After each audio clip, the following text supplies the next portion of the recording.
नमः। कि मंगलम भगवान दंती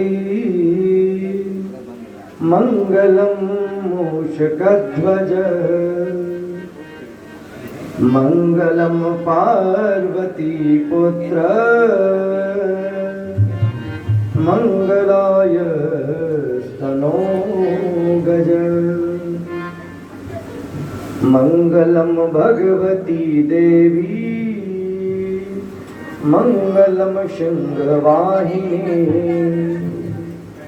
मंगलम शत्रुसंहारम मंगलाय स्तनो हरि।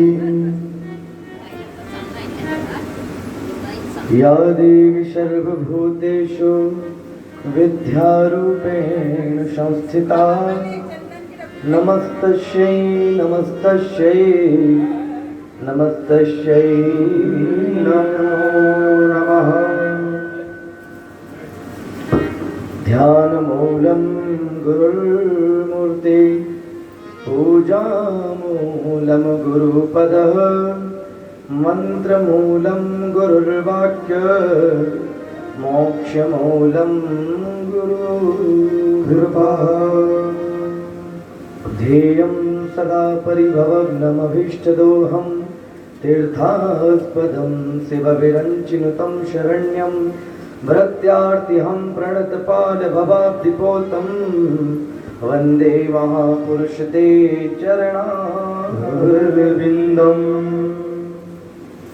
श्री कृष्ण कथा अति पावनी कथा कयं मति अनुसार आय सुआसन लीजिए विराजिए पवन कुमार।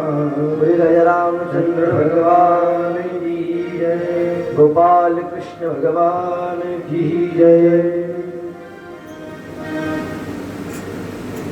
भगवान श्री गजानंद महाराज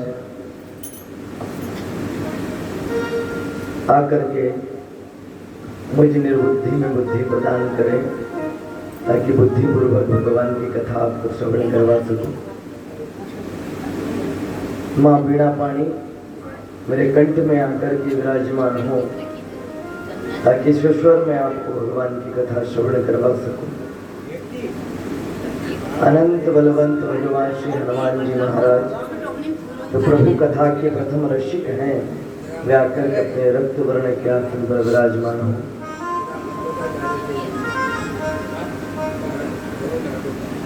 पीछे विराजित मेरी भक्ति स्वरूपा माताओं को मेरा राधे राधे। आगे हमारे धर्म स्वरूपा पिता वर्ग पुरुष वर्ग उनको भी मेरा राधे राधे। संगीत पर बड़ा सुंदर गायन करके माँ सरस्वती की उपासना करने वाले दोनों भाई जी, आपको भी हमारा बहुत बहुत राधे राधे। भगवान के मंत्रों को वेद ध्वनि के द्वारा पढ़ने वाले इन विद्वत जनों को हमारा कोटि कोटि प्रणाम। प्यारे प्रभु प्रेमियों, नियमित रूप से हम भगवान की कथा श्रवण कर रहे हैं, बड़े सौभाग्य की बात। दो क्षण भगवान का नाम स्मरण करें, उसके बाद हम कथा में प्रवेश करेंगे। हरे रामा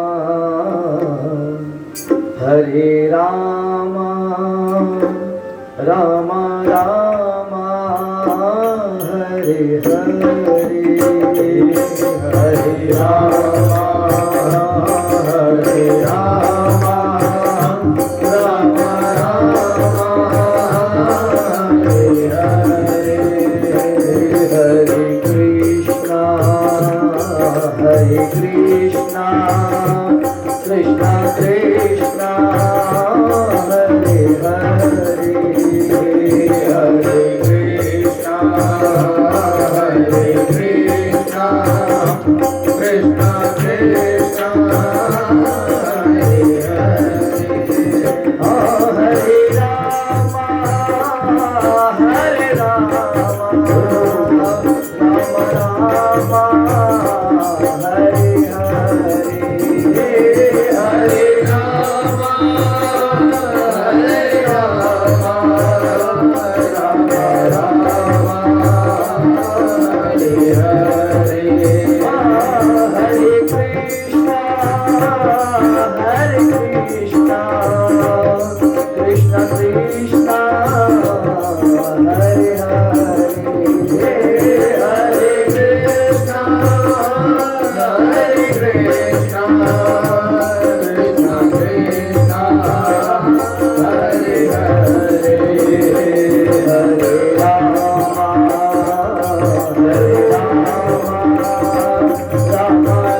कृपा बिनु सुलभ न कोई, राम कृपा बिनु सुलभ न कोई। हरे रामा हरे रामा राम रामा हरे हरे, हरे रामा हरे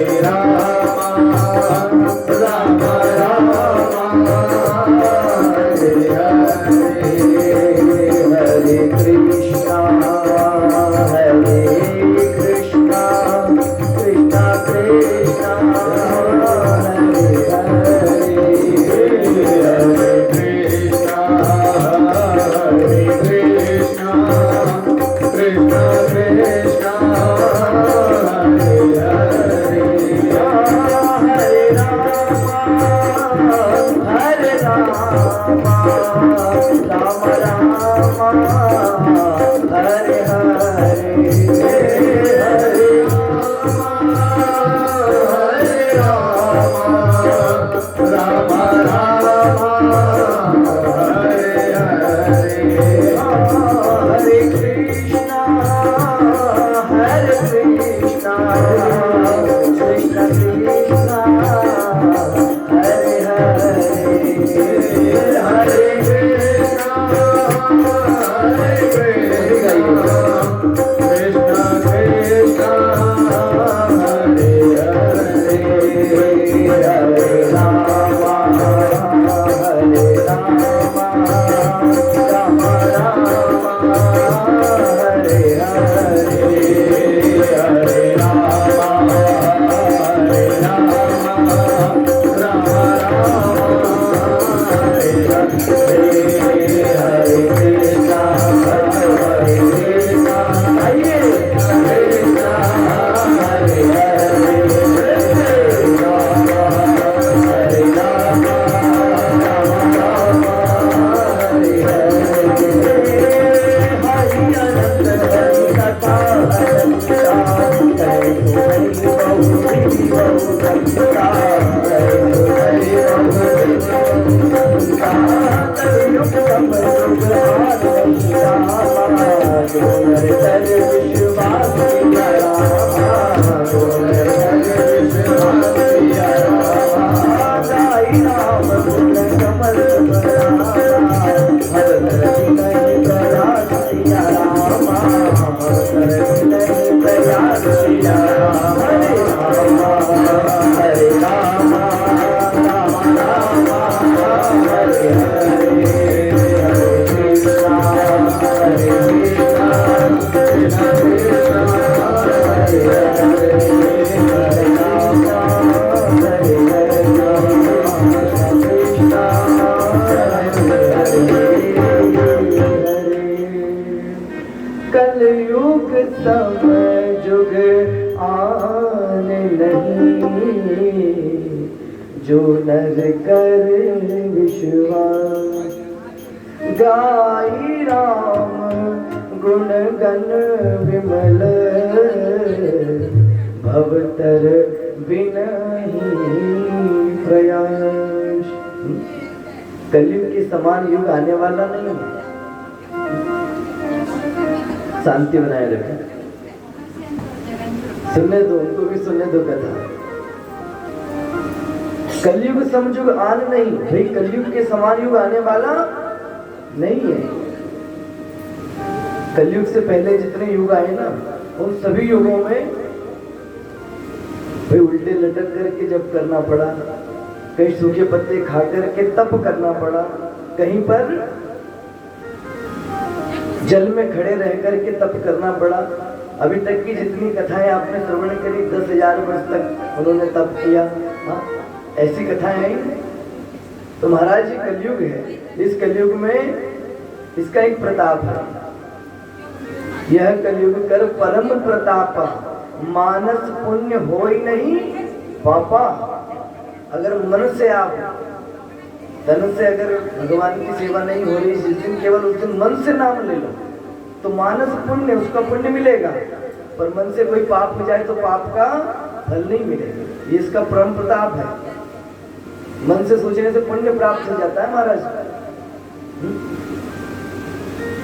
इसका परम प्रताप। और कलयुग समझुग आने नहीं जो नर करे विश्वास, गाई नाम गुण गण विमल भवतरग नहीं प्रयास। केवल भगवान का नाम स्मरण करते करते इस भव से हम पार हो सकते हैं महाराज। नैमिषारण्य नाम के पवित्र पुण्य उस तीर्थ स्थल पर शौनक आदि 88,000 ऋषि मुनियों को सूत जी महाराज कथा श्रवण करवा रहे हैं कि हे ऋषियों, भगवान शुकदेव राजा परीक्षित को मोक्षार्थ कथा श्रवण करवा रहे हैं। जो भगवान की कथा सुनता है उसको मुक्ति की प्राप्ति हो जाती है। और ये कथा का उद्गम क्यों हुआ है? केवल परीक्षित की मुक्ति के लिए नहीं, हम जितने भी लोग यहाँ पर बैठे हैं उनका सबका साधन है ये, हम सबके लिए साधन है ये। सूर्य किसी एक व्यक्ति के लिए निकलता है क्या? बोलिए, क्या सूर्य अच्छे लोगों के लिए उजाला करता है, पापियों के लिए अंधेरा कर देता है क्या? नहीं। जिस प्रकार ये कथा रूपी सूर्य है ना, ये आज प्रस्फुटित हो रहा है, तो महाराज ये एक नहीं, हम सबके लिए हो रहा है। इसको गा करके, इसको सुन करके एक का हित नहीं, अपितु सभी का हित होना है। महाराज शुकदेव मुनि राजा परीक्षित से कह रहे हैं, राजन, भगवान को हर व्यक्ति भजता है, उनका स्मरण करता है, मैं मानता हूं, लेकिन कब करता है? जब उसके पास कोई विपत्ति आए। जब उस मानव के ऊपर कोई विपत्ति आए, कोई दुख आए, तब वह व्यक्ति भगवान को भजता है। सुख में कोई भी बिल्कुल नहीं भजता। कि दुख में सुमिरन सब करे और सुख में करे न कोई, जो सुख में सुमिरन करे तो दुख काहे होए कबीरा, दुख काहे होए। हर व्यक्ति दुख में सुमिरन करता है, सुख में करता नहीं। अगर हम सुख में ही सुमिरन कर ले तो दुख आएगा नहीं। क्या महाराज, आपको एक कथा के माध्यम से समझाएगा।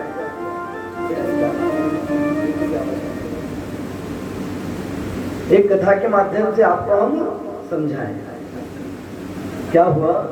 एक समय की बात है, राजा परीक्षित को समझा रहे हैं सुखदेव मुनि कि राजन, त्रिकूट नाम का पर्वत, उस त्रिकूट नाम के पर्वत के ऊपर एक हाथी रहते थे, नाम था गजेंद्र।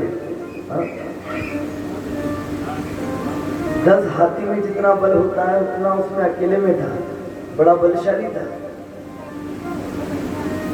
क्या बात है, आज कथा विघ्नोपकारकम, कथा में विघ्न बहुत हो रहा है, शांति बनाए रखें,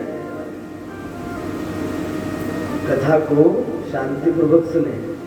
ये जो आप लोग बीच में गड़बड़ करते हैं तो हमारा ध्यान भटक जाता है, फिर कथा में हमारा भी मन नहीं लगेगा। एकाग्रचित होकर के सावधानी से कथा को सुनो। वैसे तो धर्म के प्रत्येक काम में कहीं न कहीं विघ्न आते ही हैं, पर फिर भी हर विघ्न को नाश करके और धर्म पूर्ण होता है। धर्म का काम कभी रुकता नहीं है। प्रथम दिन कहा था ना कि धर्म जो है वो बेल स्वरूप और बेल लंगड़ा है, 3 पांव है ही नहीं उसके। चलिए, अच्छा निद्रा भी आ जाती है, इसमें दोष नहीं। अगर कथा में किसी को नींद आ जाए तो इसमें दोष भी नहीं। क्यों नहीं? हाँ, माताएं हंस रही है, पर दोष क्यों नहीं पता है? क्योंकि जब भगवान श्री राम ने कुंभकर्ण को मारा तो कुंभकर्ण की जो पत्नी, उनका नाम क्या है?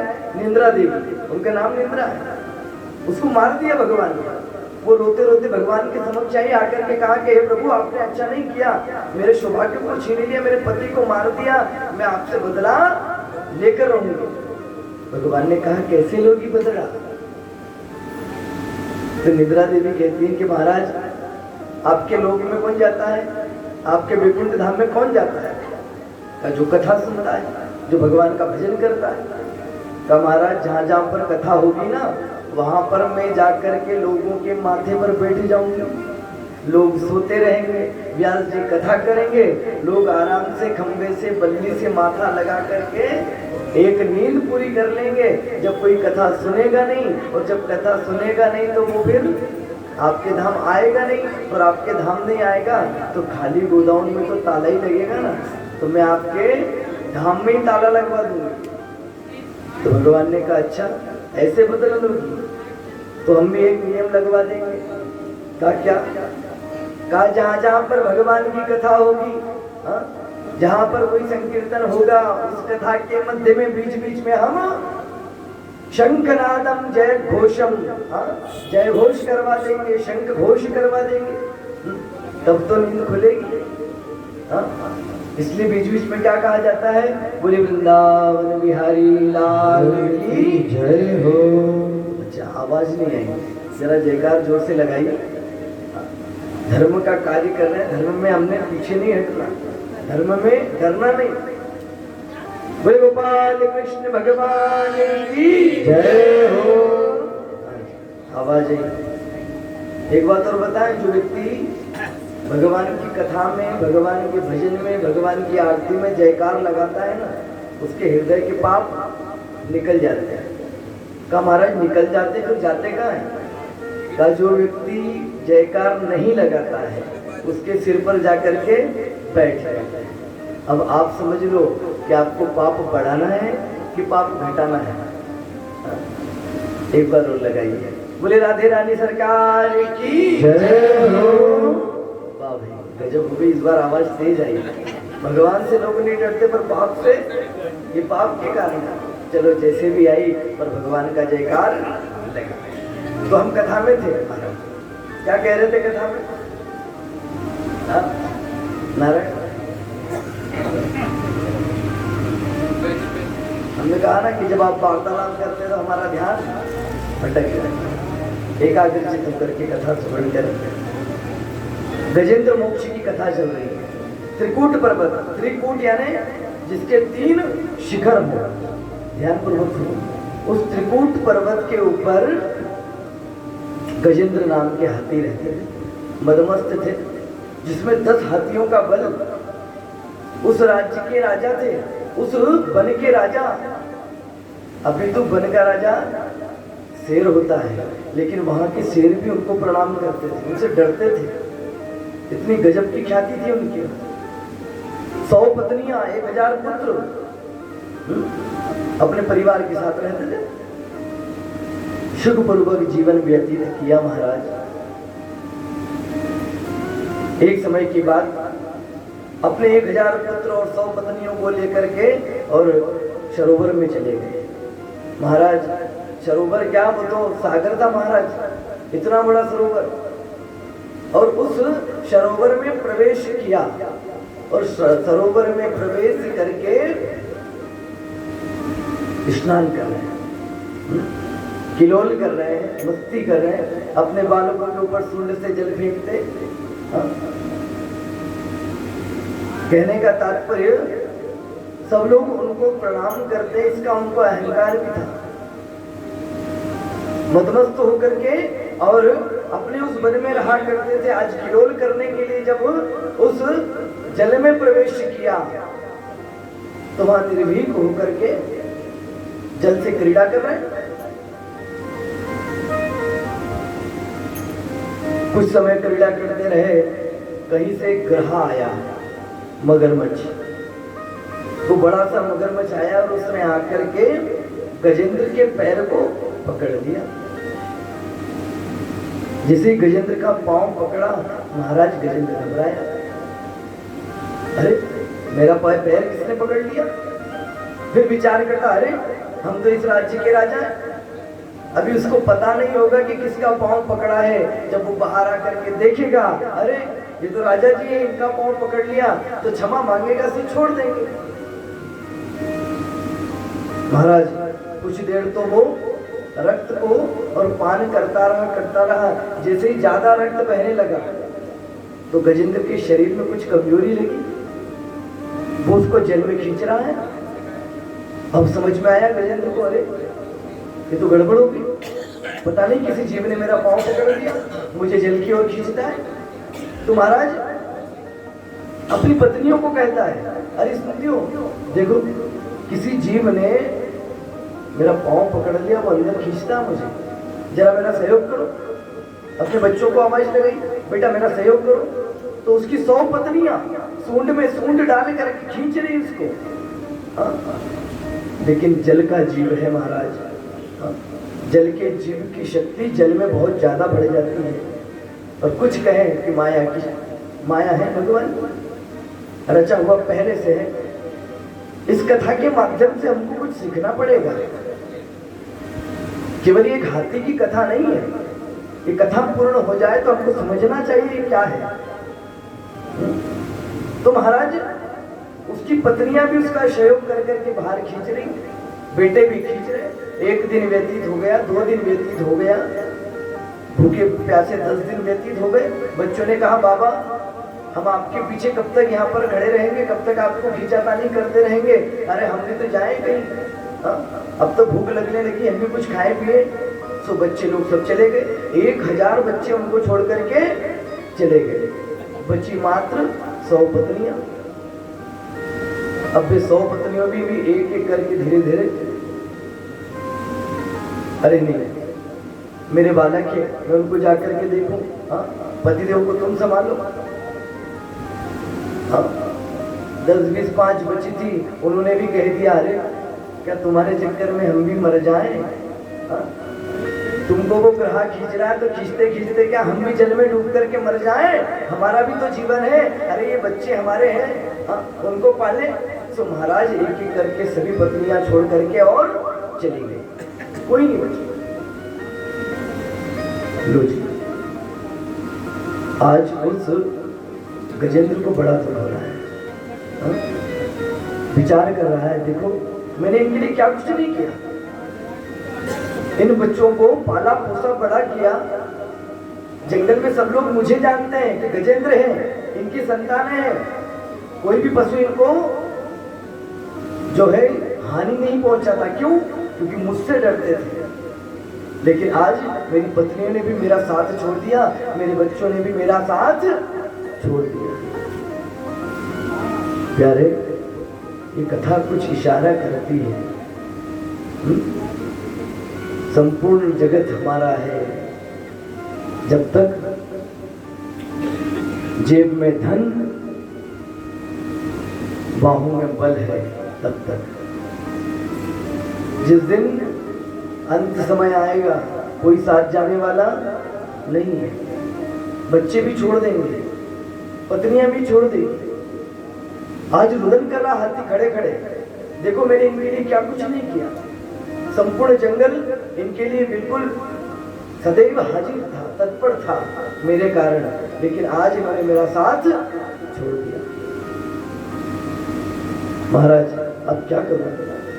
धीरे धीरे वो ग्रहा उसको खींचे जा रहा है, खींचे जा रहा है, जल में ले गया, गर्दन गर्दन तक जला गया। महाराज अब तो बहुत जोर से रुदन करने लगा, कोई तो बचाए मुझे। महाराज आकाश मंडल में जितने भी देवता हैं वो बिल्कुल अपने वाहन पर खड़े हैं, क्या कि मेरी ख्याति हो जाएगी, बस एक बार बोलते। इंद्र कहता है अरे ऐरावत हाथी वाले आ जाए और मुझे बचा ले, बस इतना कह दे वो हाथी, मैं जाकर के भी बचा लूंगा। जगत जननी खड़े हैं, एक बार कह दे कि माँ आकर के मुझे बचा लो, मैं भी जाकर के इसे बचा लूं। भोलेनाथ भी सोच रहे हैं कि हमको बुलाता नहीं तो हम जाए क्यों। एक बार कह दे कि डमरू बजाने वाले बाबा आ जाए, नाम नहीं पता हो तो इतना ही कह दे कि जटा में गंगा बहाने वाले आ जाए, मैं भी जाकर के बचा लूं। सूरज खड़े, चंद्रमा खड़े, सभी देवता खड़े, ब्रह्मा जी कह रहे हैं अरे हम ही बचा सकते हैं, बस एक बार कह दे कि कमंडल धारी वाले आ जाए, हम अभी आके बचा लेंगे। सब इंतजार कर रहे हैं कि कोई कहे, नाम पुकारे, तब मैं जाऊं। महाराज खींचते खींचते खींचते खींचते सूंड मात्र रह गई, कुछ बचा ही नहीं। अब तो मरने को उद्यत हो गया कि कुछ क्षण में बस वो डूबने वाला था। जब कोई नहीं आया, जिसका कोई नहीं होता उसके मेरे ठाकुर जी होते हैं। मेरे कन्हैया ने देखा ऊपर से, ये किसी का नाम नहीं लेता, और जिसका कोई नाम नहीं लेता उसके पास मैं जाता हूँ। जिसका कुछ नाम नहीं उसका मैं हूँ, मेरा नाम ही है।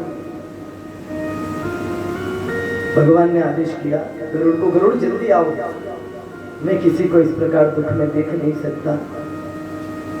भगवान ठाकुर जी विचार करते हैं कि नाम लेगा तब जाऊंगा, ऐसा गलत है, मैं इसकी जाकर के रक्षा करूं। गरुड़ को बुलाया, गरुड़ पास में आए। गरुड़ भी घमंड में छाती फुला करके खड़े हो गए। भगवान को जब जल्दी का काम पड़ता है तब मुझे याद करते हैं। देखो आज अड़ी है ना, तो भगवान भी मुझे याद कर रहे हैं, मतलब मेरे बिना भगवान का काम चलने वाला नहीं है। भगवान ने कहा अरे गरुड़ को घमंड हो गए, अरे उस हाथी को तो ग्राह ने पकड़ा है, इस गरुड़ को तो अहंकार रूपी ग्राह घस रहा है, अहंकार रूपी मगर ने पकड़ रखा है। इसका बंधन पहले छुड़ाना पड़ेगा। भगवान ने कहा अच्छा इधर आओ गरुड़। गरुड़ पास में आए, भगवान ने अपनी कनिष्ठिका उंगली रख दी गरुड़ के ऊपर और गरुड़ से कहा उड़ो। गरुड़ कहता है भगवान मजाक क्यों कर रहे हैं, अरे जल्दी चलो वो हाथी मर जाएगा। अरे ऐसे कैसे मर जाएगा, हमारी इच्छा के बिना कुछ होता है क्या, बस तुम उड़ो, आज हमारी उंगली को ही उड़ाओ। गरुड़ कोशिश बहुत किए, वहीं पर पंख फड़फड़ाते रहे, लेकिन 1 इंच भी ऊपर न उड़ सके। भगवान ने कहा अरे हमारे कारण उड़ता है और अहंकार करता है कि मैं भगवान को, त्रिलोकी के नाथ को लेकर उड़ता हूँ। अरे सत्य तो ये है कि हम ही अपने चरण में तुझे लेकर के उड़ाते हैं, हा? और तू अहंकार करता है कि भगवान को पीठ पे लेकर तू उड़ता है। अहंकार का नष्ट हुआ, क्षमा मांगी, हे नाथ मुझे क्षमा कर दो। जल्दी से बैठे अपने गरुड़ पर और गरुड़ आह्वान करके पधारे।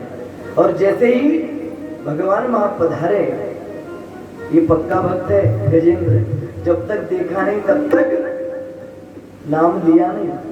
इसने जन्मे से देखा कि कोई गरुड़ पर बैठ करके आ रहा है, और जैसे ही मेरे परमात्मा को देखा निवेदन करने लग गया। एक पुष्प वहीं पर लगा था, उस कमल पुष्प को उठाया और उठा करके भगवान के चरणों में अर्पण करने के लिए ऊपर किया और निवेदन किया क्या कि मेरा श्री वैष्णव परिवार हरि आ जाओ एक बार, मेरा श्री वैष्णव परिवार हरि आ जाओ एक बार, ओ हरि आ जाओ प्रभु आ जाओ, हरि आ जाओ प्रभु आ जाओ, भक्तों की सुन लो पुकार, हरि आ जाओ एक बार, भक्तों की सुन लो पुकार, हरि आ जाओ एक बार। तुमसे बिछड़े युग बीत गए, तुमसे बिछड़े युग बीत गए, मेरे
प्रभु आ जाओ एक बार, मेरा श्री वैष्णव परिवार, हरि आ जाओ एक बार। जब याद तुम्हारी आती है, जब याद तुम्हारी आती है, मेरे मन को बड़ा तड़पाती है, मेरे मन को बड़ा तड़पाती है। तब दर्शन दो साकार, हरि आ जाओ एक बार। अब दर्शन दो साकार, हरि आ जाओ एक बार। मेरा श्री वैष्णव परिवार, हरि आ जाओ एक बार। और भक्तों की सुन लो पुकार, प्रभु आ जाओ एक बार। जल में से उसने परमात्मा का दर्शन किया कि मेरे परमात्मा आ गए, तो अपने उसी तालाब में से, उसी सरोवर में से निकाल करके एक पुष्प भगवान की ओर और जो है प्रदत्त कराया। भगवान और जो है अपने गरुड़ पर चढ़ करके आए, उन्होंने देखा कि उसके पैर को एक ग्रह ने पकड़ रखा है। भगवान ने अपने सुदर्शन चक्र को निकाला, आदेश किया, आदेश करते ही भगवान का वो सुदर्शन चक्र गया और ग्रह की गर्दन पर लगा और एक ही बार में उसका प्राणांत हो गया। बोल वृंदावन बिहारी लाल की जय हो। परीक्षित कार्य गुरुजी आपने कहा था कि भगवान किसी को मारते नहीं, यहाँ पर फिर भगवान ने कहा भैया जी पता नहीं ग्राह को उबारा है कि गज को उबारा है। यहाँ पर ग्राह को उबारा है कि गज को उबारा है, इसमें आश्चर्य लगता है। देखने में तो हमारे सामने लगता है कि मगर को मार दिया भगवान ने।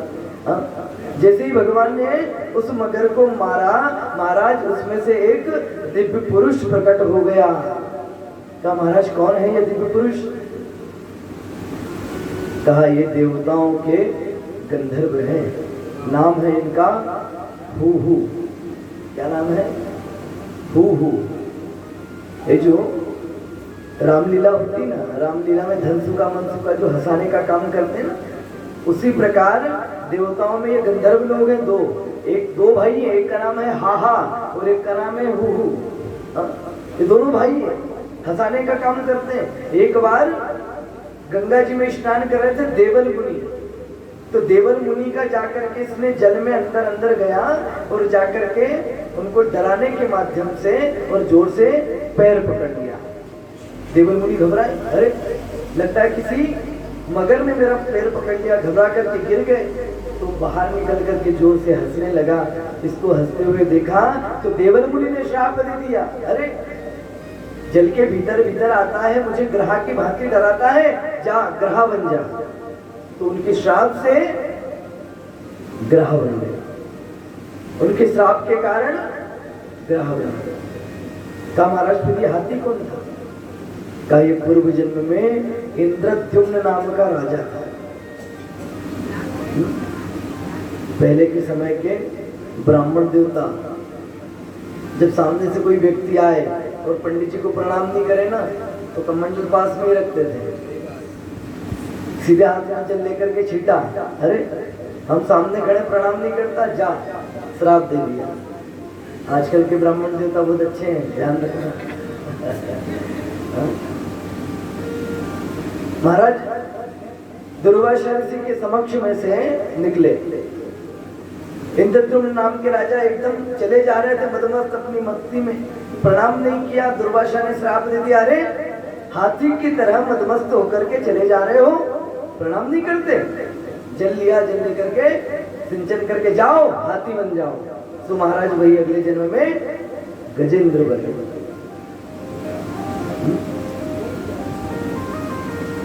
समझे इस कथा को। ये कथा क्या दर्शन करा रही है? ये जो सागर, जो तालाब था जिसमें उन्होंने प्रवेश किया, तालाब कुछ और नहीं, यही भवसागर है। हम इस भवसागर में आ गए हैं अपने समस्त कुल के साथ में। जिस प्रकार हाथी को छोड़ करके सब चले गए ना, वैसे हमको छोड़कर भी सब चले जाएंगे। उसको जिसे ग्राह ने पकड़ा ना, वही ग्राह हमको भी पकड़ रहा है। काल रूपी, समय रूपी ग्राह धीरे धीरे हमको उस अंदर भवसागर के अंदर खींचे जा रहा है। बचाएगा कौन? परमात्मा, वही आएगा एक दिन। उससे निवेदन करो बार बार कि भक्तों की सुन लो पुकार, हरि आ जाओ एक बार। तो उन्हीं से बार बार निवेदन करें। हे राजन, जो व्यक्ति परमात्मा का नाम लेता है, धारण करता है, उसको कभी यम के दूत नहीं पकड़ते। जिस व्यक्ति के मुख में भगवान का, राम का नाम हो, उसको यम के लोक नहीं जाना पड़ता।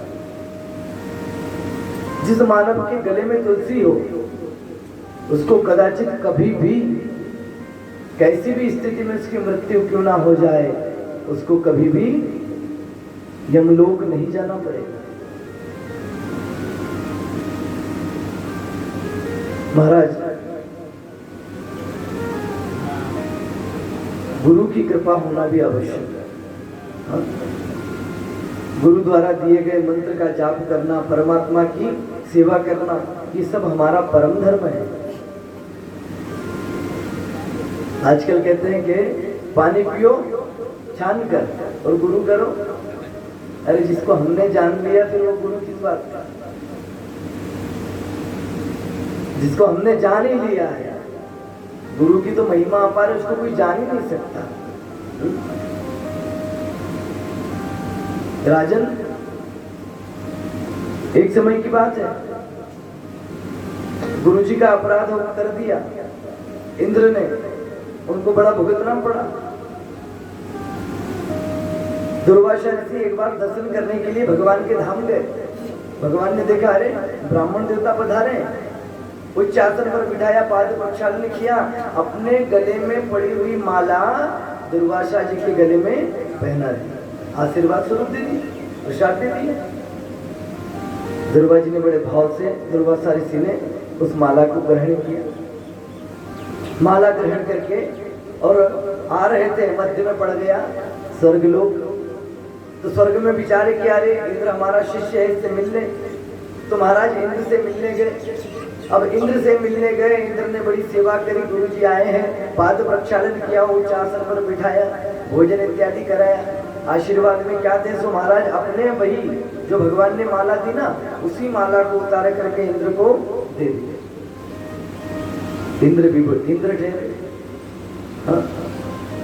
जो मदमस्त ना हो वो इंद्र भी किस बात के?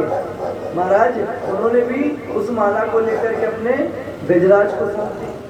अब गजराज भी क्या, पशु तो पशु, उसने उस माला को तोड़ा और तोड़ काट करके पृथ्वी पर पटक दी और कुचल दी। एक बात ध्यान रखना, भगवान पर चढ़ा हुआ पुष्प हमारे पैरों में कदाचित कभी नहीं आना चाहिए। उसका बहुत बड़ा पाप लगता है। क्या? हमको स्त्री से हीन होना पड़ता है। हमारे घर में फिर लक्ष्मी नहीं रहती। क्यों नहीं रहती? भगवान की पत्नी है लक्ष्मी। और भगवान के ऊपर चढ़ा हुआ फूल अगर हम पैर में डालेंगे तो लक्ष्मी हमारे घर आएगी। जो हमारे पति का सम्मान नहीं करते उसके घर में हम क्यों जाएं? कदाचित नहीं आएगी, कभी नहीं आएगी। तो महाराज जब उसने अपमान कर दिया तो इंद्र को लक्ष्मी से हीन होना पड़ा, श्रीहीन होना पड़ा। राजा बलि ने वहां पर अपना अधिकार कर लिया। बलि जो है वो किसके? राक्षसों के। तो राक्षसों का अधिकार हो गया, युद्ध होने लग गया। जब युद्ध होता रहा तो बार बार देवताओं की मृत्यु होने लग गई। राक्षस लोग देवताओं को मार दे, दौड़ते दौड़ते सभी देवता पधारे भगवान के समक्ष। भगवान से जाकर के कहा, महाराज अगर एक एक करके ऐसे देवता मरते रहे तो इस सृष्टि से देवताओं का नामो निशान मिट जाएगा। परमात्मा ने कहा, एक काम करो, समुद्र मंथन करो। समुद्र मंथन में जो अमृत निकलेगा उस अमृत का पान करो। अमृत के पान से तुम सब अमर हो जाओगे, फिर तुम्हारी मृत्यु नहीं होगी। महाराज समुद्र मंथन करे कैसे? कहा, बिना राक्षसों के तो समुद्र मंथन तुम कर नहीं सकते, इतनी शक्ति तुम्हारे पास नहीं है। बलवान कौन है? राक्षस है, उनकी मदद आपको लेना ही पड़ेगी। मंदराचल पर्वत को बुलवाया गया। बासुकी नाग उनकी मथनी बनाई गई, रस्सी बनाई गई, मंदराचल की मथनी बनाई गई, समुद्र में रखा, राक्षसों को आह्वान किया, देखो भैया आप जैसे भी हैं लेकिन है तो हमारे भाई। कौन कह रहा है? देवता कह रहे हैं। क्यों? अरे हमारी माताएं भले अलग हो सकती हैं, पिताजी तो हमारे कश्यप जी हैं। हाँ? आप दिति माता के हैं, हम अदिति माता के हैं। अब जो हो गया सो हो गया, एक काम करें, समुद्र मंथन करते हैं। जो भी समुद्र मंथन में अमृत निकलेगा, अमृत का पान कर लेंगे। एक एक करके ऐसे मारे गए तो सब तो नष्ट हो जाएंगे, इसलिए अमृत का पान कर लेंगे। कहा ठीक है भैया। अब राक्षसों में बुद्धि की कमी, बल ज्यादा है लेकिन बुद्धि कम है। तो देवता लोग जो है ना वो पहले खड़े हुए बासुकी नाग के मुख की ओर। अब जब मुख की ओर खड़े तो भगवान ने इशारा किया, अरे मुख की ओर मत खड़ो भैया, बासुकी नाग को जब खींचोगे तो उसके मुख से ज्वाला निकलेगी और उस ज्वाला में तुम सब काले पड़ जाओगे, विष की ज्वाला है वो। राक्षसों ने सोचा, अरे ये मुख की तरफ खड़े हो गए और मुख की तरफ ये ज्यादा बल स्वयं रस्सी लगाएगी, अर्थात स्वयं बासुकी लगाएगा, हमको पूंछ निकृष्ट समझ लिया, हमको पूंछ पकड़ा दी, हम तो मुख की ओर हम खड़े होंगे। देवता सोचने लगे यही तो चाहते थे हम। सारे के सारे दानव आकर के मुख की ओर खड़े हो गए और पूंछ की ओर देवता खड़े हुए। मंदराचल पर्वत की मथनी बना करके और मथना प्रारंभ किया, लेकिन आधार नहीं मिला। तो महाराज मंदराचल डूबने लग गया वापस। भगवान का आह्वान किया तो महाराज भगवान पधारे कच्छप अवतार लेकर के। बोले कच्छप भगवान की जय हो। देवताओं के लिए भगवान कछुआ बन गए।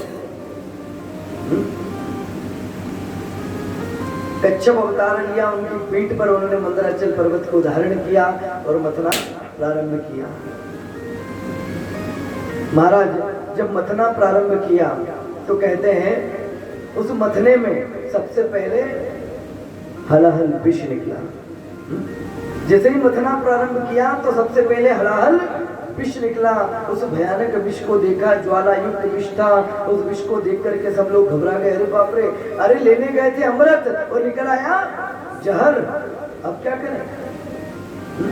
त्रिलोकी को जो नष्ट कर दे इतना भयानक विष, पृथ्वी को नहीं, अतल वितल सुतल तलातल रसातल पाताल सभी को, भूलोक भुवलोक स्वलोक महालोक जनलोक तपलोक सत्यलोक, 14 भुवन जिसमें जल करके भस्म हो जाए, तीनों लोक भस्म हो जाए, ऐसा भयानक विष निकला।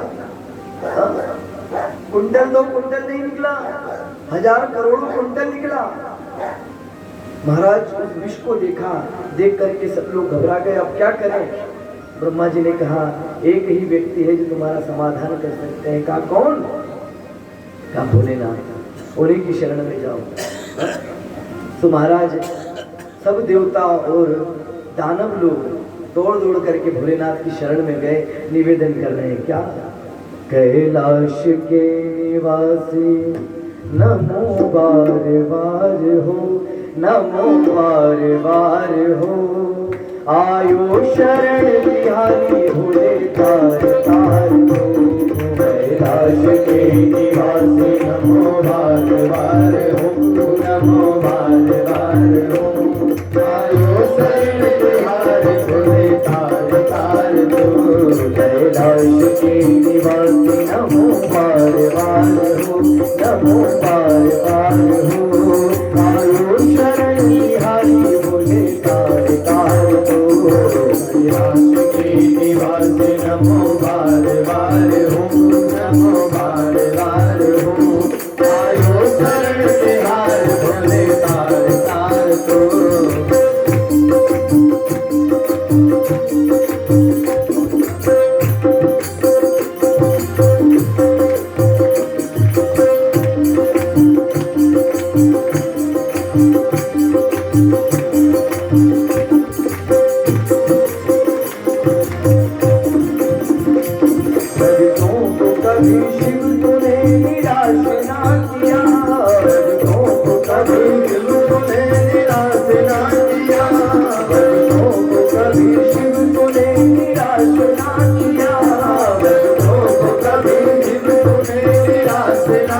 आयो यार तू, आयो शरण बिहारी भोले तार तार तू, कैलाश के निवासी नमो मार मार हो, नमो मार मार हो, आयो शरण बिहारी भोले तार तार हो।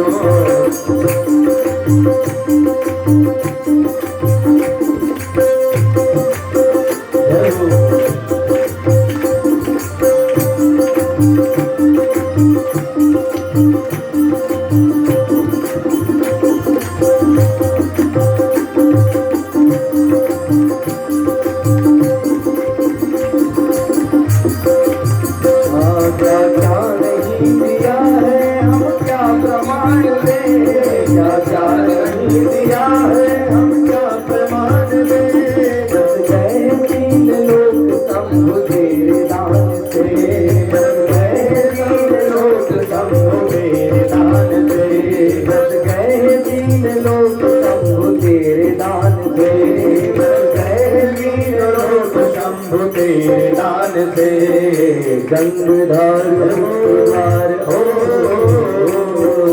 गंगाधर मुक्तिहार ओंकार तू, ओंकार तू, आयो शरण बिहारी भोले तार तार तू, कैलाश के निवासी नमो मार मार हो, नमो मार मार हो, आयो शरण बिहारी भोले तार तार तू। राधा है ये नाथ, हमको लगता है तुम संसार में रहने वाले हो, बहू के ढेर को लपेटने वाले हो, लेकिन क्या क्या छुपा है आपके पास कोई नहीं जानता। बस गए तीन लोग सबको तेरे दान से, हे प्रभु तुम्हारे कारण तीनों लोग बचे हुए हैं, तेरे दान के कारण ही। बखान क्या करूं मैं रातों के ढेर का, क्या करूं मैं रातों के ढेर का, तुमकी बहू तुम्हें खजाना कुबेर का, तुमकी बहू तुम्हें खजाना कुबेर का, तुमकी बहू तुम्हें खजाना कुबेर का, तुमकी बहू तुम्हें खजाना कुबेर का।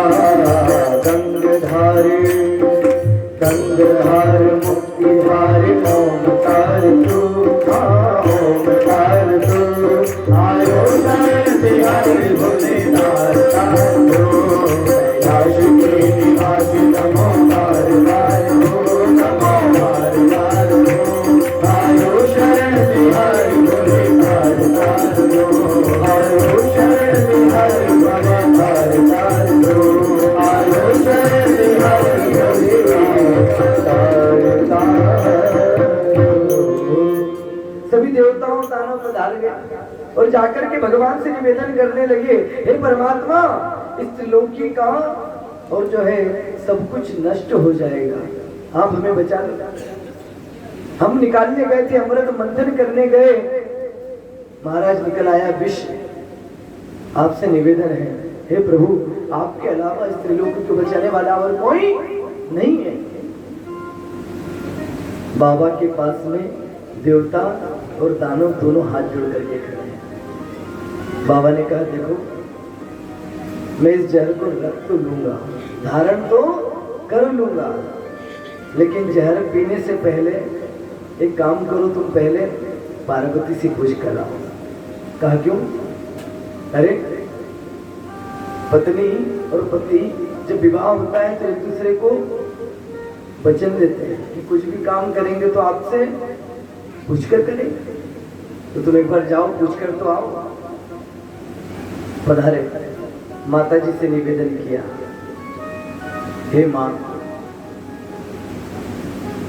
हई जगदम्ब कदम्ब वनः प्रिय वासिनी वासिनी वास रते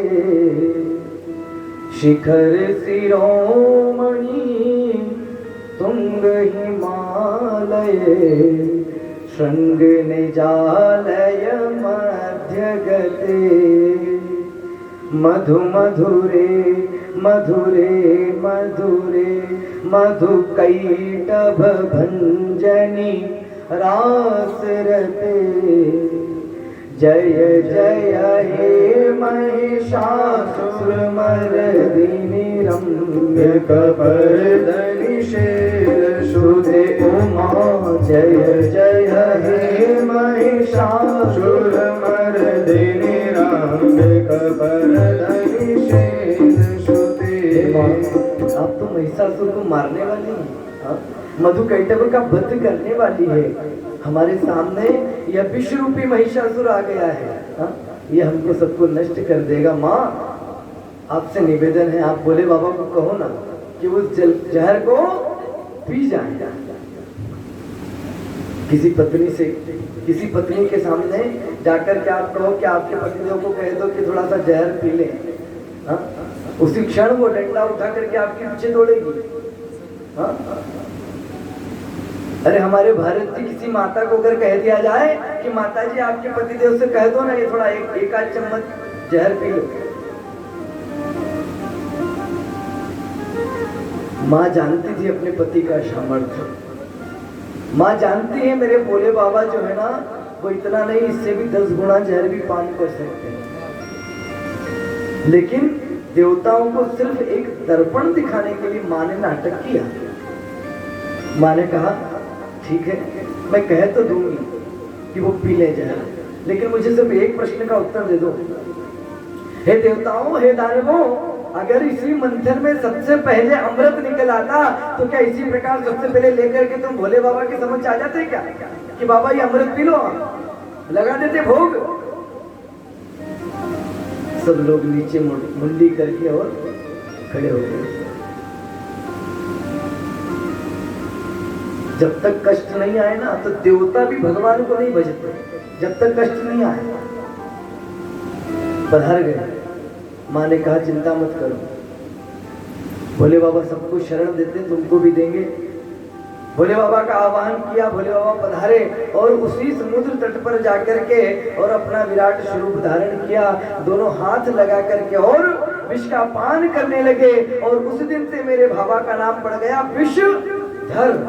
और जैसे ही विषधर नाम पड़ा भगवान को याद आया, अरे मेरे हृदय में तो भगवान श्री राम बैठे और मैं इस विष को अगर पान कर लूंगा ये हराम विष घुस करके अंदर जाएगा, हृदय में प्रवेश करेगा, मेरे भगवान को तकलीफ होगी। तो उन्होंने अपना सारा का सारा विष कहाँ पर धारण कर लिया?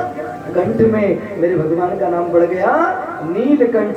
बोले नीलकंठ भगवान की जय। नमः पार्वती पतये हर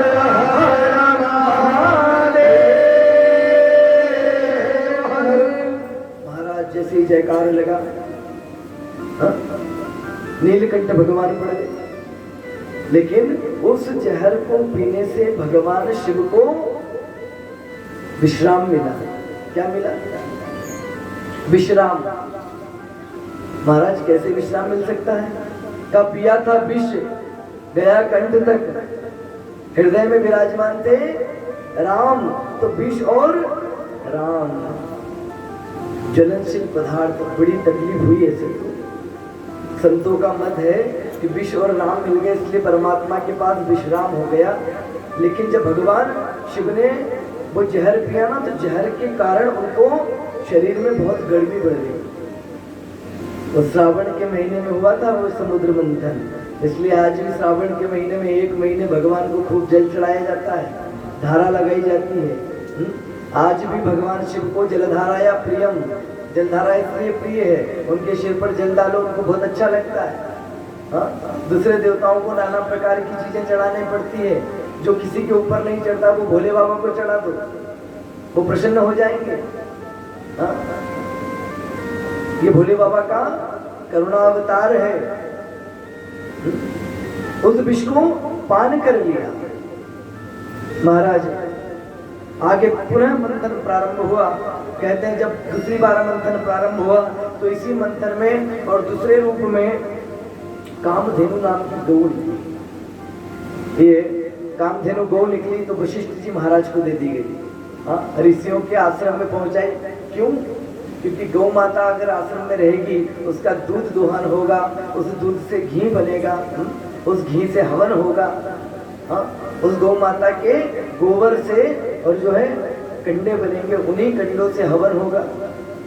इसलिए उनको वशिष्ठ जी महाराज को प्रदान कराई गई। मैंने कल कहा था ना कि हिंदू धर्म जो है वो गौ माता पर आश्रित है। जिस दिन गौ माता नहीं होगी हिंदू धर्म समाप्त हो जाएगा। गौ माता पे, गौ माता दुग्ध देती है, उसी से घी बनता है, वही घी हमको पूजन में काम आता है, हवन में काम आता है। गौ माता के संपूर्ण शरीर में 33 कोटि देवी देवताओं का निवास है। का महाराज कहते हैं, का महाराज संपूर्ण देवता जितने हैं उन्होंने जाकर के और गौ माता के शरीर में निवास किया। अंत में गंगा जी और लक्ष्मी जी ये दो रह गए। जब निवास किया तब ये दो रह गई, संपूर्ण शरीर भरा गया। अब लक्ष्मी जी और गंगा मैया सामने खड़ी, अरे माता जी आपने सबको स्थान दिया, हमको स्थान नहीं दिया। गौ माता ने कहा कि देखो माता जी अब स्थान कुछ बचा नहीं, अब तो सिर्फ दो स्थान बचे हैं। क्या? एक तो गोबर और एक गोमूत्र। बाकी संपूर्ण शरीर हमारा विद्यमान, देवताओं से विद्यमान हो चुका। तो गोमूत्र में माँ गंगा का निवास हो गया और गोबर में लक्ष्मी जी का। इसलिए हमारे यहाँ जब भी कोई पुण्य कार्य होता है सबसे पहले गंगा जल छीटा जाता है, सबसे पहले गाय के गोबर का पोछा लगाया जाता है। तो महाराज गौ माता उनको प्रदान कर दिया। पुनः मंथन प्रारंभ किया, जो उच्च श्रवा नाम का घोड़ा प्राप्त हुआ। उच्च श्रवा नाम का घोड़ा मिला तो राजा बलि राक्षसों में थे, उनको दे दिया गया उच्च श्रवा। तो फिर चौथा हुआ तो महाराज इसमें ऐरावत हाथी निकला, ऐरावत हाथी इंद्र ले गए। पांचवें में कौस्तुभ मणि निकली, भगवान कृष्ण जी को दे दी गई, भगवान विष्णु को दे दी गई। छठवें रूप में कल्प वृक्ष निकला। तो महाराज पृथ्वी पर रख दिया तो नाना प्रकार की कल्पना होगी, इसलिए इसको क्या करो स्वर्ग में स्थापित कर दो। हाँ, उसके नीचे जो व्यक्ति जैसी कल्पना करता है उसको वैसा ही फल प्राप्त होता है। अच्छा एक चीज और बताएं, ये जो श्रीमद् भागवत है इसके श्लोक में भी आया है कल्पतरोर गलितम फलम। जिस वृक्ष के नीचे आज हम सब लोग बैठे ना 40-50 लोग, ये सब उसी वृक्ष के नीचे बैठे हैं। निगम कल्पतरोर गलितम फलम। निगम यानी वेद, वेद पुराण, और कल्पतरु यानी वही कल्पतरु जिसके नीचे बैठकर जैसी कल्पना की जाए वो कल्पना पूर्ण होती है। ये साक्षात कल्पतरु है। इसको स्वर्ग में स्थापित किया गया। आगे रंभा नाम की अप्सरा निकली, उसको भी स्वर्ग भेजा गया।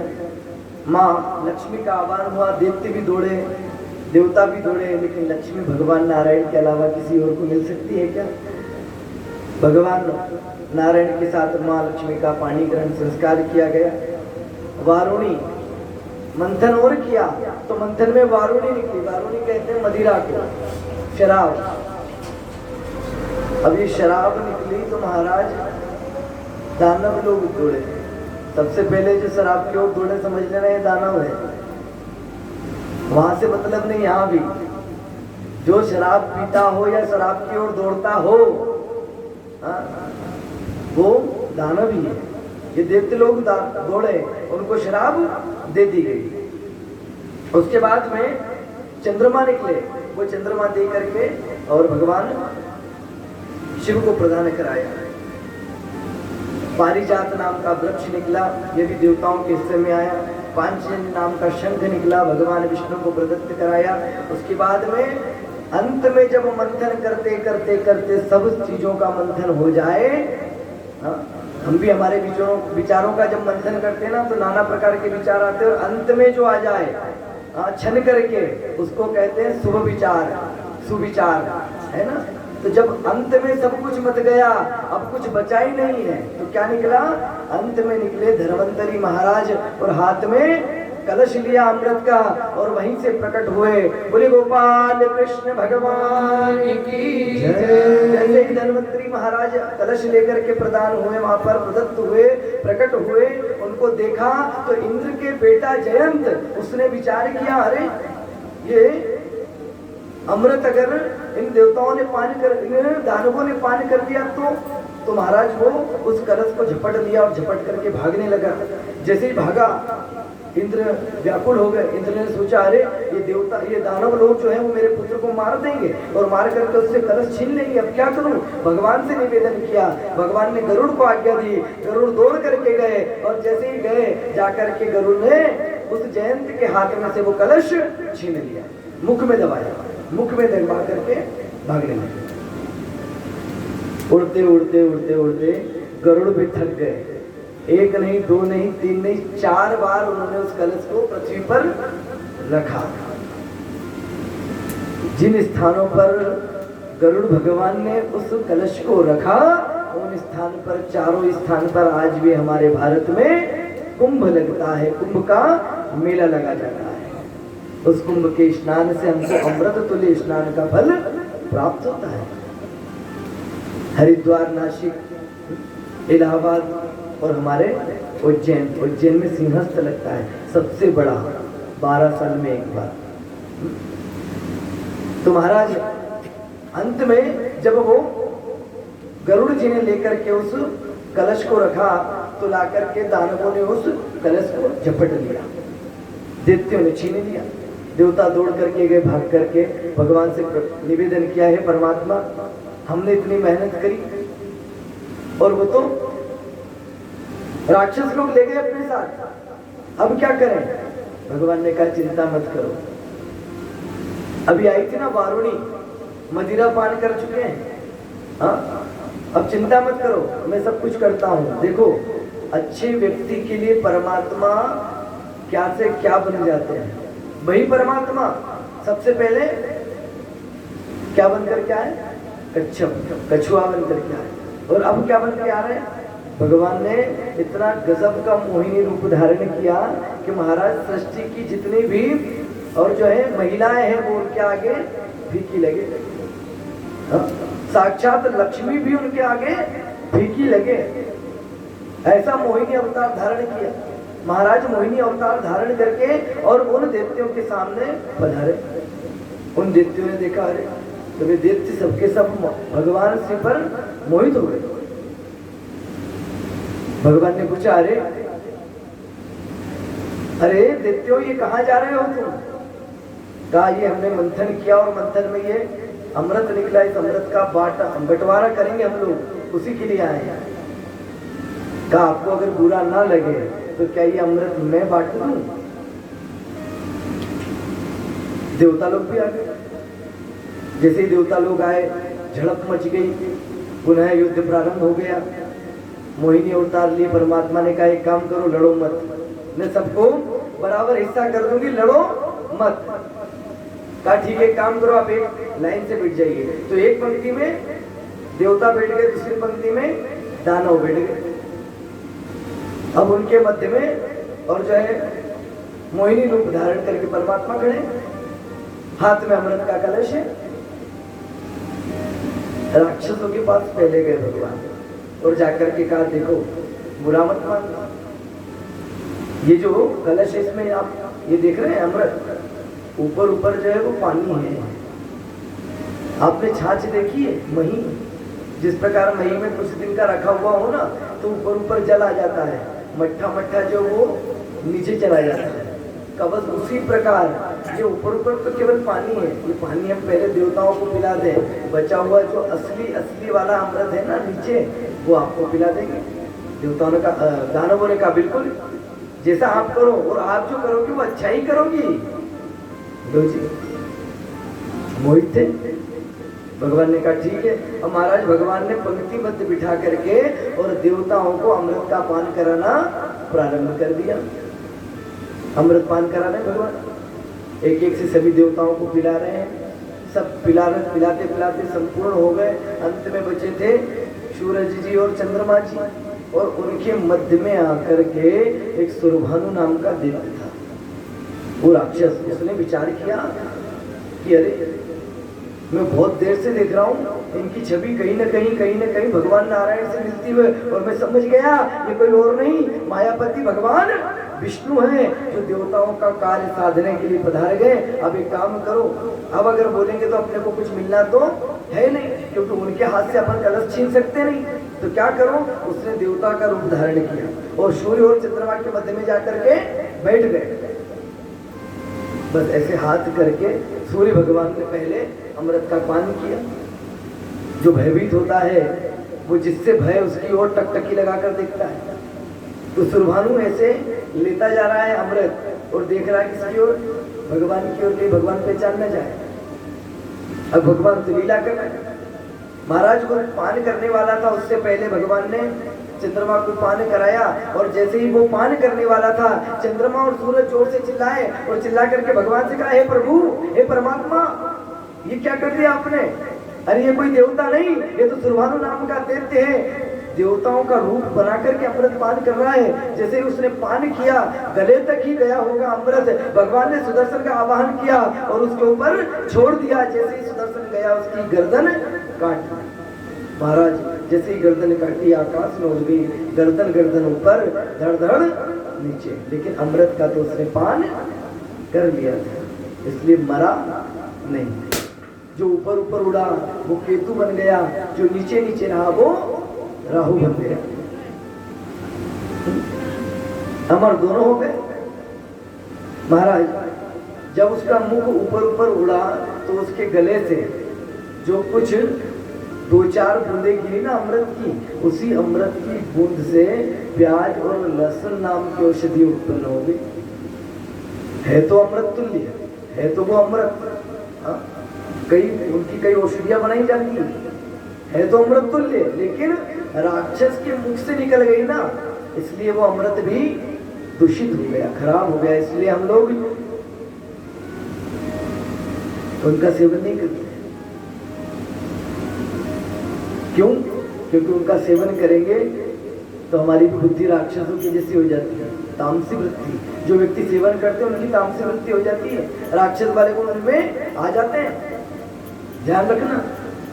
अब महाराज पान कर लिया उसने, अब वो तोड़ गया।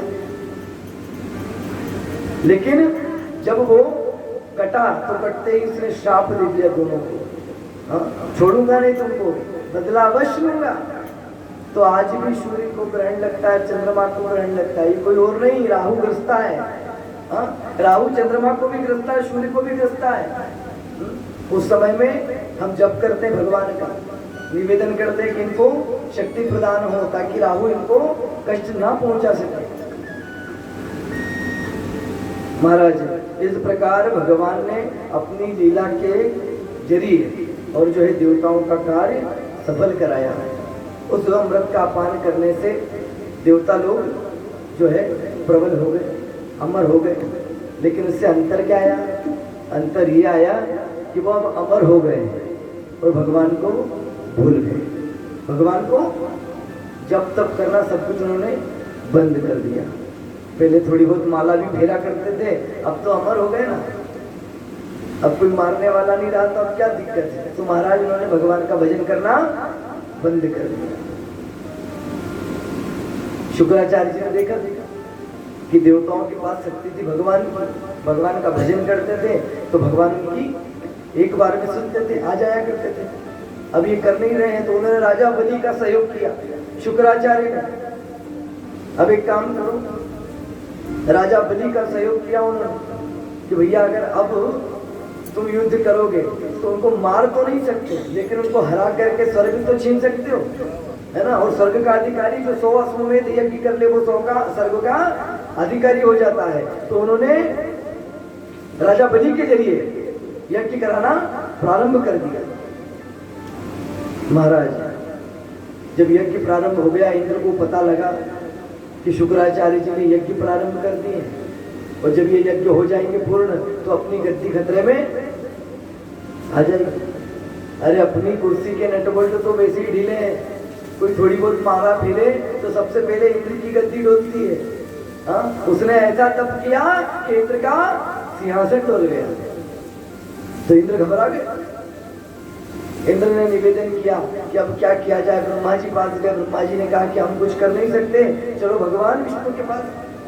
तो भगवान के चरणानुरूपी होकर के भगवान के समक्ष गए। भगवान, अब आपको हमारा उद्धार करना पड़ेगा। राजा बलि 100वां अश्वमेध यज्ञ करने जा रहे हैं। भगवान ने कहा चिंता मत करो, अभी तक तो आए नहीं थे, फिर आ गए। 100वां अश्वमेध यज्ञ कर लेगा तो वो स्वर्ग का अधिकारी बन जाएगा। भगवान ने कहा भैया वो अगर कुकर्म करता, बुरा काम करता तो मैं उसको जाकर के मार देता, लेकिन वो तो यज्ञ कर रहा है, देवताओं जैसा काम तो वो स्वयं कर रहा है, उसको मैं मार तो नहीं सकता। भाई जो अच्छा काम कर रहा है उसको भगवान क्यों मारेंगे? का फिर क्या किया, फिर क्या किया जाए? भगवान ने कहा तुम चिंता मत करो, तुम्हारा काम मैं अवश्य साध दूंगा। और परमात्मा पधारे। मां अदिति के गर्भ में भगवान श्री वामन पधारे पयोव्रत के माध्यम से। महाराज, राजा बलि का यज्ञ चल रहा है और मातृ गर्भ से वामन भगवान ने अवतार लिया। बोले वामन भगवान की जय। राजा बलि के यज्ञ में पधार रहे हैं। 4 उंगल की गोपी धारण किए हुए। जैसे ही वामन भगवान का अवतार हुआ, इंद्र ने छत्र दे दिया, ब्रह्मा जी ने कमंडल दे दिया, मां सरस्वती ने उनको माला प्रदत्त करा दी, सूर्य ने खड़ाऊ धारण करा दी। महाराज नन्ही सी झांकी लेकर के पधार रहे हैं। केवल 52 उंगल के दिखते हैं ये, नन्हा सा शरीर है, 2.5 फीट का मात्र, और शरीर पर इतना गजब का तेज है मानो द्वितीय सूर्य आ रहा है, जैसे दूसरा सूर्य आ रहा हो। राजा बलि का यज्ञ चल रहा है, उस यज्ञ में जाना है। अच्छा, यज्ञ का विधान है कि यज्ञ में जो व्यक्ति अपने यहाँ पर आए उसको खाली हाथ जाने नहीं दिया जाए। अगर खाली हाथ में चला जाए तो यज्ञ पूर्ण नहीं माना जाता।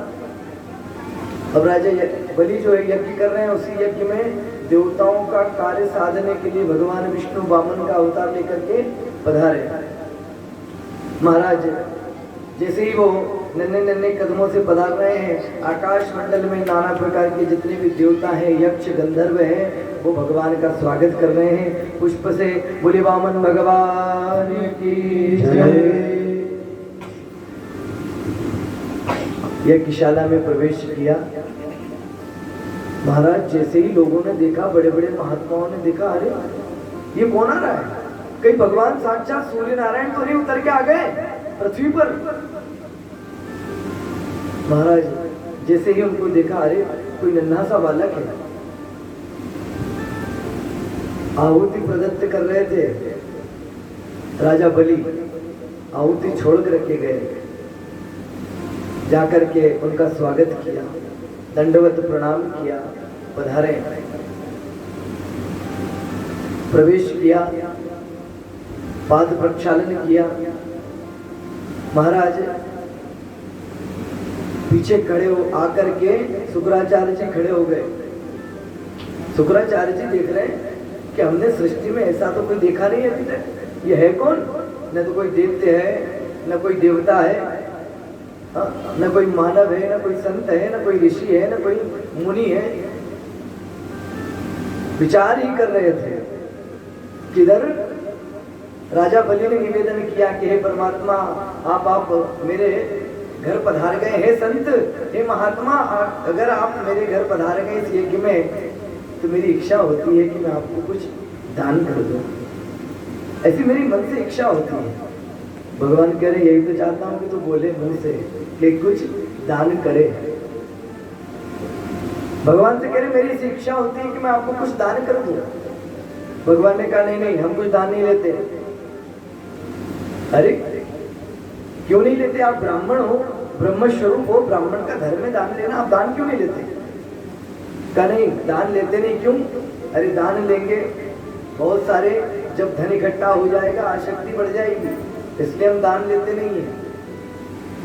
कहा महाराज आप जो कहेंगे सो में दान करूंगा, आप कहोगे तो मैं आपको बढ़िया महल बनवा दूंगा, इसी महल में आप यहीं पर रहना।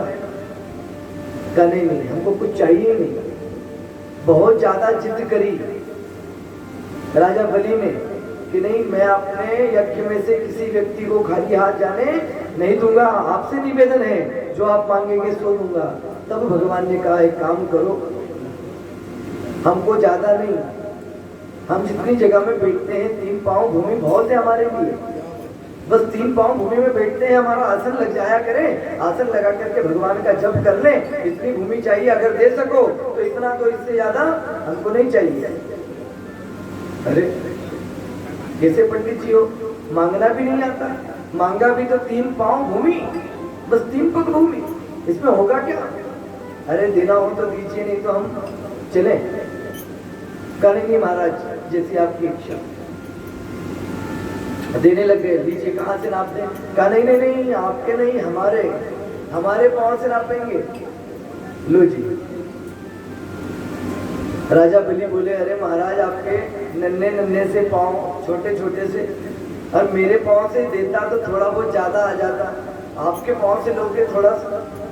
अरे तो रुक तो जा भैया,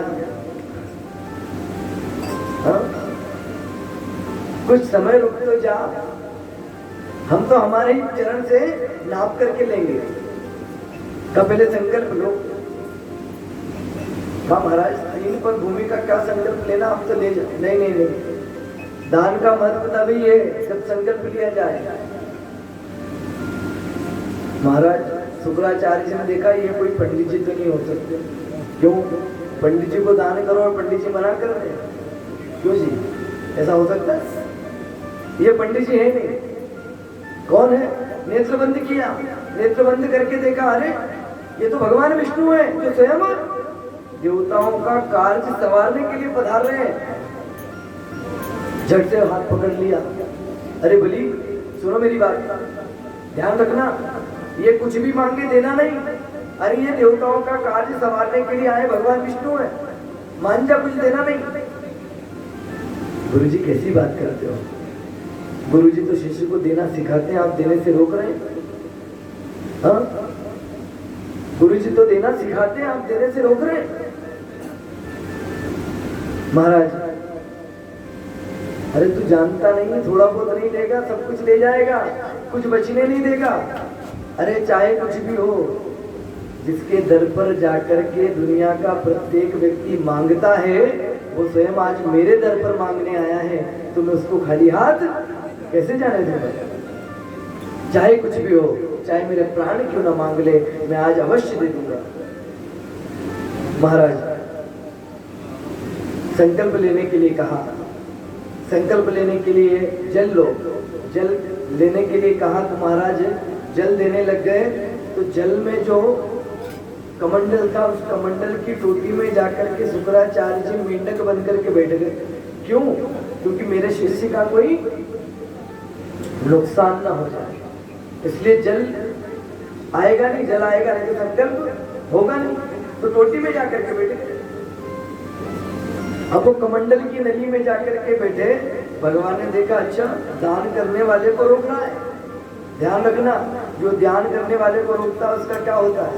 भगवान ने अपना जो कुशासन था ना, कुशा का आसन, उस कुशासन में से कुशा निकाली और कुशा निकाल करके उस कमंडल के छिद्र में जैसे ही मारा, तो महाराज वहां पर शुक्राचार्य जी की आंख थी, आंख में जाकर के लगा तो उसकी आंख फूट गई। हाँ? जो व्यक्ति दान करने वाले को रोकता है ना, उसकी आंख, ध्यान रखना। तो महाराज जैसे ही आंख फूटी, वहां से शुक्राचार्य जी भाग गए। संकल्प लिया इधर, संकल्प लेकर के और निवेदन कर दिया कि मैं आपको 3 पग भूमि दान करूंगा। जैसे ही और राजा बलि ने संकल्प लिया, संकल्प लेकर के भगवान के हाथ में उस संकल्प को जल सहित रखा। जैसे ही रखा, रखते से ही भगवान विराट स्वरूप में हो गए। और महाराज छोटा मोटा नहीं, इतना विराट स्वरूप ले लिया कि भगवान का मुखमंडल ही धारण नहीं दिखता। पृथ्वी से देखे तो भगवान का मुखमंडल दिख ही नहीं रहा, आकाश में लुप्त हो गया। इतना विराट स्वरूप, उस विराट स्वरूप को देख करके और राजा बलि थर-थर कांपने लग गए। अरे बाप! भगवान जोर से कहने लगे, राजा बलि तूने संकल्प किया है कि तू मुझे 3 पग भूमि दान करेगा, ला मुझे 3 पग भूमि दान कर। भगवान ने अपने एक पांव में अतल वितल सुतल तलातल रसातल पातल और रसातल पातल सब कुछ नाप दिया। भूलोक भुवलोक महलोक जनलोक तपलोक सत्यलोक और स्वर्गलोक एक चरण में नाप दिए और महाराज दूसरे चरण में इधर नाप दिया। सब कुछ नापने के बाद में कहा कि हे राजा बलि तूने 3 पग भूमि देने का कहा था, लेकिन अभी 2 पग भूमि हुई है, अब बता तीसरा पग मैं कहाँ रखूं? राजा बलि घबरा गए, घुटनों पर बैठ गए। हे नाथ, मैं बड़ा अहंकारी हो गया और त्रिलोकी के नाथ से बार बार पूछता रहा कि तुम जो मांगोगे सो दूंगा, मैं इस राज्य का राजा हूँ। बार बार अहंकार बस आकर के आपको ऐसा बोलता रहा। हे प्रभु मुझे क्षमा करना, लेकिन एक बात मैं आपसे कहूंगा, देखो जिस व्यक्ति की संपत्ति है तो संपत्ति बड़ी है कि संपत्ति का मालिक बड़ा है? भगवान ने कहा जिसकी संपत्ति है उसका मालिक बड़ा है। कहा महाराज 2 पग में आपने मेरी पूरी संपत्ति नाप ली है, अभी मालिक खड़ा है, एक काम करो आपका तीसरा पग मेरे शीश पर धारण करो। और महाराज देखते देखते भगवान ने अपना विराट स्वरूप छोटा किया और उसके शीश पर आकर के अपना तीसरा चरण रख दिया, अपने संकल्प को पूर्ण कर दिया। भगवान बड़े प्रसन्न हो गए। हे बलि तूने अपने संकल्प को पूर्ण किया, मांग क्या मांगता है? जो तू मांगेगा सो मैं तुझे दूंगा। राजा बलि हंसने लग गए। अभी 2 क्षण पहले आप मुझसे मांग रहे थे, हाँ आपके पास जो कुछ है सब मेरा दिया हुआ है, आप मुझसे ही कह रहे हैं कि मांग क्या मांगता है? हे नाथ मुझे कुछ नहीं चाहिए। कहा नहीं मेरा तो नियम है, मैं जिस व्यक्ति पर प्रसन्न हो जाऊं मैं उसको कुछ न कुछ देता ही हूं, तुझे मांगना पड़ेगा। भगवान ने कहा अगर ऐसा ही है तो तू मांग। राजा बलि कहते हैं कि अगर भगवान कुछ देना हो तो ऐसा दो कि जब भी मैं घर से बाहर जाऊं तो आपका दर्शन हो और घर के भीतर आऊं तब भी आपका ही दर्शन हो। भगवान कहते हैं ऐसा कब हो सकता है? ऐसा तो जब भी हो सकता है जब मैं तेरा द्वारपाल बन जाऊं। सीधा सीधा बोलो ना भैया कि मुझे अपना द्वारपाल बनाना चाहते हो। प्रेम के वश में आकर के भगवान राजा बलि के द्वारपाल भी बन गए। सुतल लोक का राज्य प्रदान कर दिया राजा बलि को और वहां जाकर के आज भी 4 मास के लिए भगवान उनके द्वारपाल बन करके खड़े रहे। कई दिन बीत गए, माता जी तो इंतजार ही कर रही ऊपर, लक्ष्मी मैया नारायण आए नहीं, नारायण आए नहीं। लो जी एक दिन रोते रोते नारद जी के समक्ष गई, अरे भैया तुम त्रिलोकी में घूमते हो, कहीं पता किया मेरे स्वामी न जाने कहाँ चले गए? माता जी भगवान को चले गए। कहा भगत के बस में। हम भक्त पराधीन हूँ, मैं भक्त के पराधीन हूँ। बस इतना वचन कह के किसी के पीछे भी चले जाते हैं। वो तो महाराज वो तो सुंदर लोक में और राजा बलि के यहाँ पर द्वारपाल बनकर के खड़े। कहा क्या कहते? का वचन दिया है वो, कब तक नहीं आएंगे? का जब तक राजा बलि नहीं चाहेगा। का फिर का माँ एक बात कहूँ, राजा बलि की बहन नहीं है, तुम चले जाओ। और जब राजा कोई भी व्यक्ति अपनी बहन को राखी बांधता है, बंधवाता है ना, तब वो उसको भेंट स्वरूप कुछ न कुछ दान करता है। माँ समझ गई। लक्ष्मी माता पधारी साधारण स्त्री का रूप धारण करके और राजा बलि के समक्ष जाकर के हाथ जोड़े। राजा ने कहा अरे आप मेरे हाथ क्यों जोड़ते हो? कहा मेरा कोई भाई नहीं है। कहा हाँ मेरी भी कोई बहन नहीं है, एक काम करो बहन आप मुझे राखी बांध दो। राजा बलि को माँ लक्ष्मी ने राखी बांधी। जैसे ही राखी बांधी, राजा बलि कहते हैं कि बहन सृष्टि का नियम है, जब भी कोई बहन अपने भाई को राखी बांधती है तो भाई उसको रक्षा का वचन देता है कि मैं तेरी सदैव रक्षा करूंगा और भेंट स्वरूप कुछ न कुछ अवश्य देता है। का तू रक्षा का वचन भले मत दे पर रक्षा करने वाले को दे दे। का कौन? अरे वो तेरा द्वारपाल खड़ा ना, भैया वो तुम्हारे यहाँ जो द्वारपाल खड़ा ना, वो द्वारपाल। अच्छा, अब समझे राजा बलि। अरे सीधे सीधे बोलो ना मैया, आप लक्ष्मी मैया हो और नारायण को लेने आई हो। इस प्रकार माँ लक्ष्मी भक्तों के बस में से भगवान को छुड़ा करके अपने स्वधाम लेकर के पधारी। राजा परीक्षित को सुखदेव मुनि कह रहे हैं कि राजन, भगवान कहते हैं अहम भक्तों पराधीनो, भक्त कैसा भी क्यों ना हो। तुम कहते हो भगवान जो है दैत्यों को मार देते, देखो उस दैत्य पर कृपा करी ना। राजा बलि देते थे लेकिन कृपा करी ना, उसके हम क्या बनकर रहे, द्वारपाल बनकर रहे ना। हाँ, हमको भी निवेदन, व्यक्ति कोई भी क्यों ना हो, जात कोई भी क्यों ना हो, हाँ, जो व्यक्ति भगवान को भजता है भगवान उस पर कृपा अवश्य।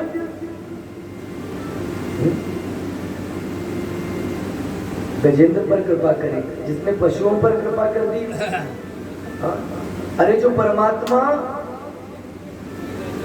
मंदिर में लगे हुए बड़े से बड़े घंटे की आवाज सुनता है ना, वही नन्ही सी चींटी के पैर में जितना बड़ा घुंघरू बन जाए, उस घुंघरू की आवाज भी उसको श्रवण हो जाती है, सुनाई देती है, सबकी सुनता है। किसी भी भाषा के अधीन परमात्मा नहीं। भगवान को ये मत समझना कि पंडित जी उनकी सुनते होंगे भगवान। पंडित जी संस्कृत में बोलते हैं तो संस्कृत में, अरे नहीं नहीं भैया, गूंगा भी तो किसी भाषा में बोलता होगा, पशु पक्षी भी तो किसी न किसी भाषा में परमात्मा से निवेदन करते होंगे। प्रत्येक जीव की परमात्मा सुनता है। कहा कौन सी भाषा है भैया वो? का वो भाषा है भाव की भाषा। भाव में आकर जो व्यक्ति परमात्मा से जैसा निवेदन कर ले, परमात्मा उसकी वैसी बात सुन करके उस पर करुणा अवश्य करते हैं। इसलिए किसी और के दर पर जाने की आवश्यकता नहीं, इसलिए कहीं और जाने की आवश्यकता नहीं। बस अपना ठिकाना भगवान के दर को बना लो, बस अपना ठिकाना परमात्मा की शरणागति को प्राप्त करा दो। हाँ, निवेदन करो क्या कि बंसी वाले के चरणों में सिर हो मेरा, फिर न पूछो के उस वक्त क्या बात है। बंसी वाले के चरणों में सिर हो मेरा, फिर न पूछो के उस वक्त क्या बात है। बंसी वाले के चरणों में सिर हो मेरा, फिर न पूछो के उस वक्त क्या बात है। बंसी वाले के चरणों में सिर हो मेरा, फिर न पूछो के उस वक्त क्या बात है।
दर की